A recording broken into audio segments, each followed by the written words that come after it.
Môžete mi prosím vás vysvetliť, jak niekto dokáže byť v niekoľkých talking stageoch? Pretože ja, keď som v nejakom talking stage jednom, kámo, to je, jak keby si mal nejakú brigádu. Normálne máš brigádu 5-6 hodín, kedy sa musíš venovať jednej osobe. Ale keby to bolo iba v reálnom svete, ale nie, ty sa musíš venovať tej osobe ešte aj online. Príde ti správa, pozrieš sa na ňu a musíš odpísať. Ale nie hneď, lebo to by si bol v dnešnej dobe ľahko dostupný. Musíš počkať 15 až 30 minút, kým si to otvoríš, čítaš a až potom odpíšeš. A to je u jedného človeka zabitých zo dňa 5 až 6 hodín. Jak niekto môže mať 2, 3, 4 až 5 talking stageov? Kámo, však veď toľko talking stageov, to už je hotový full-time job. To ja netuším, jak by som dokázal niečo stíhať. Lebo celý deň by sa točil iba okolo dievčat. Kto mi volá?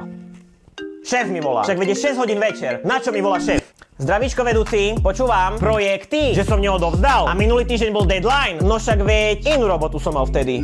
Mám rád, keď sú bikiny, na bikinách sú mikiny, najradšej mám, keď po Nicky Nose sú holé divy.